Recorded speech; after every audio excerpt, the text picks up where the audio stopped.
शुभांगी, आपल्या सर्वांचं ASK kitchen केव चॅनलमध्ये मनापासून स्वागत आहे। मी आज बनवणार आहे ब्रेडचे गुलाबजामुन। त्यासाठी लागणारे साहित्य बघूया। 6 ब्रेडच्या स्लाइस, 1 वाटी साखर, 1 कप दूध आणि 2 वेलची।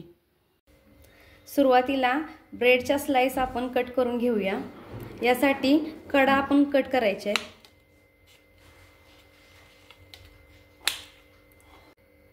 ब्रेडच्या कडा आपण कट करून घेतलेल्या आहेत। हा ब्रेड आता आपण हाताने असा बारीक करून घेऊया आणि मिक्सर मध्ये फिरवून घेऊया।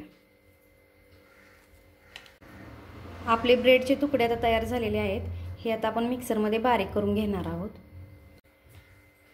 आपला ब्रेडचा क्रश आता तयार झालेला आहे। यामध्ये थोडंसं दूध घालून आपण हे मळून घेऊया।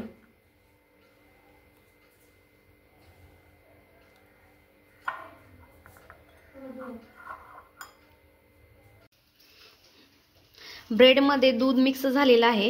ह्याचा छान गोळा बनलेला आहे। याच्यात आपण छोटे छोटे गोळे बनवून घेऊया।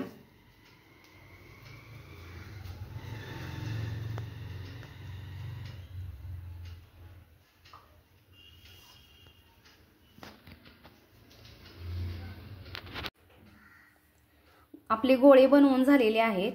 हे तळण्या अगोदर आपण पाक करून घेऊया। पाक बनवण्यासाठी एका भांड्यामध्ये साखर घालून घेऊया आणि त्याच्यावरती 1 वाटी पाणी घालून घ्यायचं आहे। आपली साखर 1 वाटी होती, त्यामुळे पाणी पण आपण 1 वाटी घेणार आहोत। गॅसची फ्लेम वाढवायची। यामध्ये वेलची घालून घ्यायची।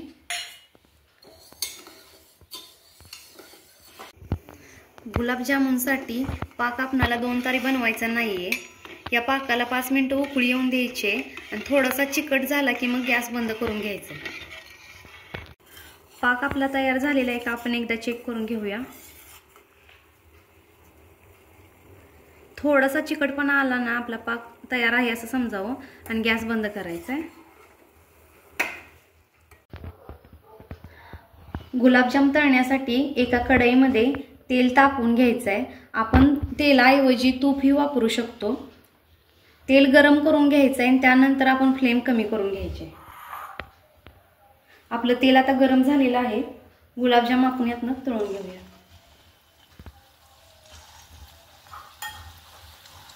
गॅस कमी करून घेऊया।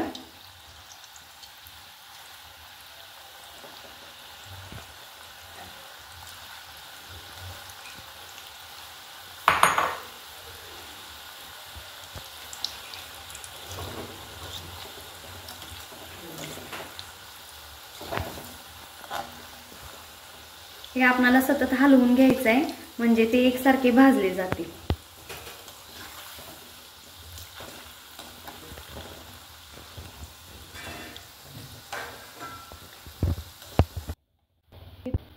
गुलाबजामुनला सोनेरी रंग येईपर्यंत तळायचा आहे आणि तळल्यानंतर आपण ते डायरेक्ट पाकामध्ये घालणार आहोत, म्हणजे पाक त्यामध्ये संपूर्णतः मुरला जाईल। आता हे आपले भाजले गेलेले आहेत। हे आपण आता पाकामध्ये घालून घेऊया।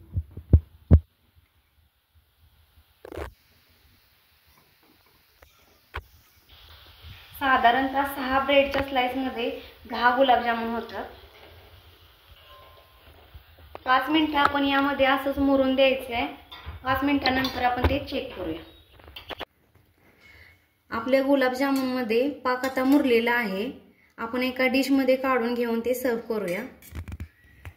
ब्रेडचे गुलाबजामुन आता आपले तयार झालेले आहेत। ही रेसिपी तुम्हाला कशी वाटली कमेंट बॉक्स मध्ये नक्की सांगा आणि आमच्या ASK किचन केव चॅनलला लाईक करा, शेअर करा आणि सबस्क्राइब करा।